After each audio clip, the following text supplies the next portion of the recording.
This is the ReadytoSky 4.3-inch FPV receiver monitor, and it's on Amazon for about $40. Is it worth your money? Probably not. And if that's all you needed to hear, then thanks for watching. Be sure to hit the subscribe and like button and leave a comment, and I'll see you next time.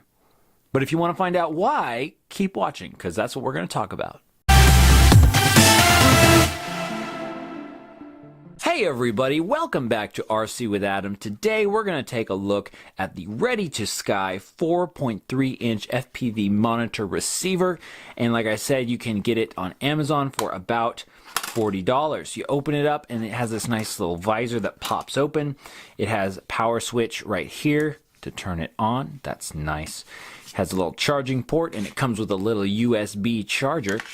And it has a antenna right here, and it has the kind, I can never remember which kind this is, but it's got the little pointy part attached to the receiver unit, and then just a cheap little kind of standard antenna dealie there. It also has a little button here to change the channels. This does have 40 channels of your 5.8 gigahertz range, and it does have auto scan, so you press and hold for auto scan, and that is a nice feature because having to scan through them is a pain. For the battery, it has a little 3.7 volts, so one cell, 600 milliamp hour battery, and it has just a standard little connector there to hook it up. So probably would be pretty easy to put a much larger battery. As far as runtime, I'm not really sure. I would think maybe 30 minutes-ish, potentially. Now, I was really excited to get this receiver monitor because I've been wanting one for quite a while, and it's also just really neat. It's cute, it's adorable. I've wanted this probably primarily for someone to just view what I'm viewing just as a spectator while I'm flying around being awesome, or just as a backup. That would be good as well. But when I got this unit, I was greatly saddened because the range was horrible. I couldn't fly past 30 yards or so. It was just getting to where there was a lot of static. It would be fine if I was close or close to fine, but once I got past about 30 yards, 90 feet-ish, 100 feet, it was just unusable. So that was very saddening to me. But then I popped this thing open, and here's a picture of the insides in case you're interested in what it looks like. Pretty much just your standard FPV receiver, 5.8 gigahertz receiver kind of setup. But you'll notice that on the receiver part, where the center pin for the antenna, the positive pin, that was not soldered to anything.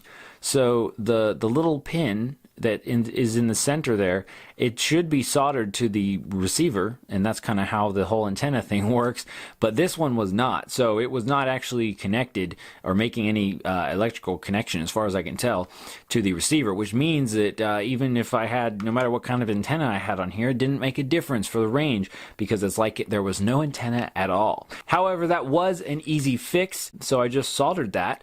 And also, to be fair, I did not contact ReadytoSky and let them know that I had an issue, so I don't know whether they would have been great at customer service for that or not. So once I fixed that and I got the antenna to work, I had much more success with this, or I guess success. I had some success flying this thing. However, I would still get these little like blips on the screen of it, almost like the screen would just go black for a second, or it would just kind of blink, is the best way I can describe it. I'm not sure what is causing that. If you know more about that kind of stuff, please let me know in the comments, because I'm not totally sure what that is or how to fix it, or if it can be fixed. Now, I will say that the blinking did seem to go away once I was flying in a totally clear open area. So once I was able to, because before I was flying this in the backyard and there were a lot of trees around, so maybe it's some kind of interference, or the signals bouncing off of trees or something like that. But once I took it out to a field and I had totally clear line of sight, it actually was much better. So in that regard, not too terrible. So from the video image perspective, it is actually fairly decent, but from the flyability perspective, it's not very good. And that is kind of, I think, those two things combined. Well, I mean, partially the quality control, but even more so just the size of the screen. This is 4.3 inches.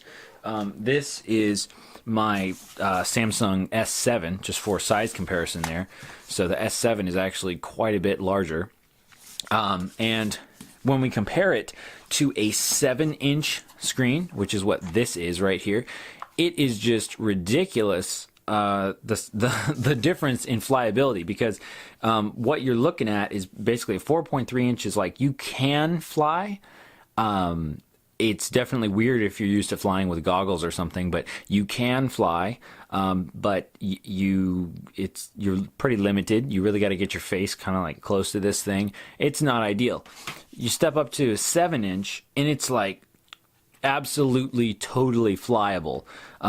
This is just a little something I made using an FPV receiver, and I just hooked it up to a screen that I hacked out of a DVD player thing from Goodwill.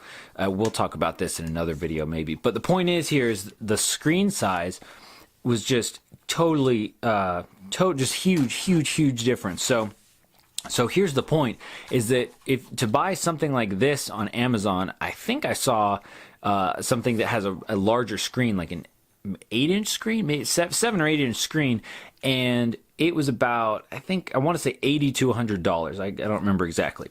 I'll put a link in the description to the one I was thinking of. So it's about $80. So it's about twice as more, maybe a little bit more than twice as more than this one, than the 4.3-inch one. But what you're getting is way more. I mean, even just in terms of screen size, just the screen size alone is insane. And then if you can get one that has, maybe it has diversity, maybe it has DVR, because this does not have diversity. It has a single receiver. Diversity means that you have 2 receivers, and then you can have 2 different antennas and switch back and forth automatically based on which one has the best signal. So you get better consistent signal with diversity. So this little one does not have that. It also does not have DVR, so you can't record your flights. Now again, like I said, for $40, I wasn't expecting a whole lot. But even just based on flyability of the screen size, I would definitely save your money, get something, spend twice as much money and get something that's really good. Maybe that's obvious to some of you, but I don't know. I just wanted to try out and see how this little one would do. I hope you enjoyed this. If you did, please give me a thumbs up. Let me know what you thought of it in the comments below. And if you like what you see and you want to see more, hit that subscribe button. Thanks for watching. I'll see you next time.